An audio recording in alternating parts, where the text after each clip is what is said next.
This is an opportunity for you to make a better future for us all. Okay, so the original Hades is already legendary, despite only coming out just 4 years ago. An ultra-stylish dungeon crawler that revels in rinsing players as it continues to slay its protagonist, Zaggy Boy, while he tries to Groundhog Day his way out of the underworld. This ingenious indie quickly became an instant cult classic, rightly receiving Games Radar's Game of the Year award in 2020. And now, Hades 2 is almost upon us, and is aiming to build upon the original surprise success story with a new deity to master, fresh powers to torture the beasties of Tartarus with, and the ultimate villain who even has the Lord of the Underworld shaking in his wee booties. Name is Hades, Lord of the Dead. Hi, how you doing? So let's have a chat about it. As I'm Jules, this is FGS, and these are 7 things you need to know about Hades 2. Wait for me, Father. I'll be this.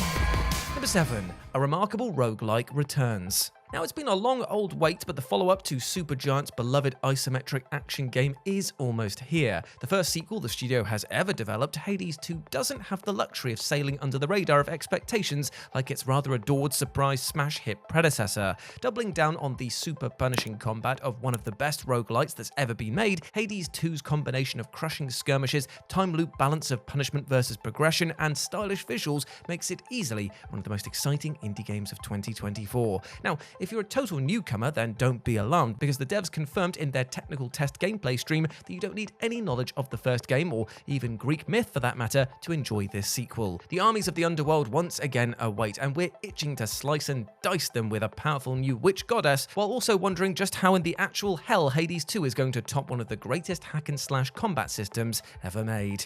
Number 6. Meet Melinoë, Hell's newest hero. Shift aside, Zagreus, there's a new underworld ass-kicker in town. Though Hades' son eventually earned the respect of his demonic pop at the end of the original, the sequel is shunting our hero out of the limelight in favour of his sister Melinoë. The enigmatic underworld deity, who in Greek mythology acted as the goddess and protector of the dead, ghosts, nightmares, and fear, operates very differently to the first game's protagonist. Now, our new starting character is a witch, sorceress, and assassin, but she's not completely different from old Zag. For instance, she's granted boons from the Olympian gods which strengthen or allow you to rethink attacks and abilities, just like Zagreus received in the first game. Like brother, like sister, right? But there are also some new deities sending out these useful power-ups, such as Apollo. Then we have Melinoë's friends, also new characters in the shape of Nemesis, daughter of Nyx from the first game, and Odysseus, the deceased Greek king. Players can talk to these new faces and potentially more at the Crossroads, which is this game's hub area. Considering the first game was so obsessed with Olympian soap-style drama, it makes sense that Hades 2 is widening the family circle, with the princess of the underworld focusing on taking down her grandpa, the legendary titan Chronos.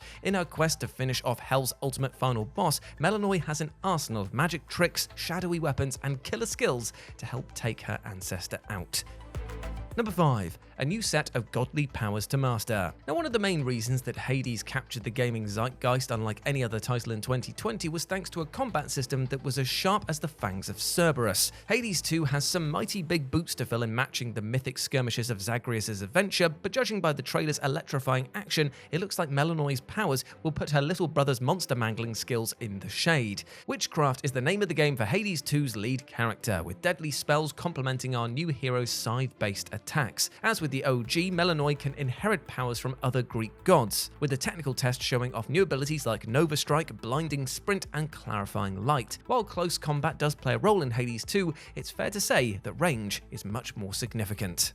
Number 4. It's time to tame a titan. So, did you think that Hades was a punishing parent? Well, you ain't seen nothing yet. While Zagreus had to use every trick that he could muster to be given the chance to escape the realms of his father's underworld, his sister has an even more daunting foe to vanquish. Enter Chronos, the Titan of Time. Now, this mythic figure is Hades' father, and we've already witnessed scenes of this monstrous force chaining up his son in the Hades 2 trailer. A dastardly dad to both Hades and his siblings, Chronos is now waging a war on the forces of Olympus after escaping imprisonment. While we don't expect him to be quite as hefty as the skyscraper version of the Chronos that Kratos had to lay a godly smackdown on in God of War 3, the Titan sounds like he will be the Hades version of Thanos from the MCU.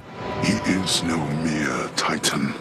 He is time itself, and time cannot be stopped. Number 3. When will it come out? Well, like the first game, Hades 2 will release in early access form to allow Supergiant Games to take on fan feedback before the hack-and-slash roguelike officially launches. We're expecting this early access window to kickstart in Q2 this year on both Steam and the Epic Games Store, which will give PC players plenty of time to master Melinoë's moveset before Hades 2's final release date. As with any early access game, players who choose to buy an in-progress version of the isometric indie will be jumping into a hellishly compelling experience that is likely to evolve over time. And the cherry on the cake for early adopters, Supergiant has promised that Hades 2 will have at least as much content on day one as it did in the original.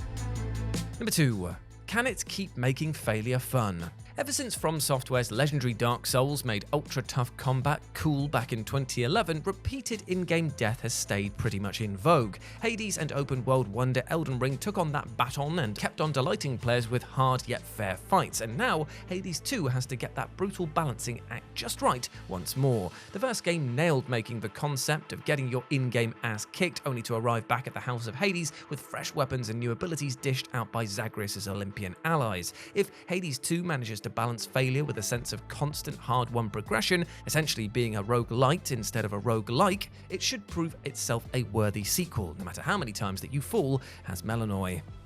And number 1, witches before snitches. Taking on the ultimate titan is going to be one seriously daunting task for Melinoë, and even more so when you factor in additional opponents. As those who played the technical test will tell you, you have to take on Hecate, the, wait for it, goddess of witchcraft, necromancy, doorways, and crossroads. Wow, the goddess of doorways. Fantastic. Who serves as Melinoë's mentor in addition to being a bit of a roadblock. Summoning her powers from the moon, Hecate brandishes a signature pair of Titan-scorching torches as her signature weapons. As useful as these will no doubt be against the tyrannical Time Lord Chronos, you'll have to overcome this mythical witch before you can get close to the big man himself. But with these legendary witches ultimately combining their paranormal forces, Chronos' time is seriously running out. Got you. Got her. Well done. And there we go, my friends. Those were 7 things you needed to know about Hades 2. I hope you enjoyed that, and let me know what you thought about it down in the comments section below. As always, I've been Jules. You can go follow me over on Instagram, where it's @RetroJ, but the O is a 0, and I hope that you're treating yourself well with love and respect, my friend, because you deserve the bloody best. Now get out of here, you cheeky scamps, and go have a great day. As always, I've been Jules. You have been awesome. Never forget that, and I'll speak to you soon. Bye.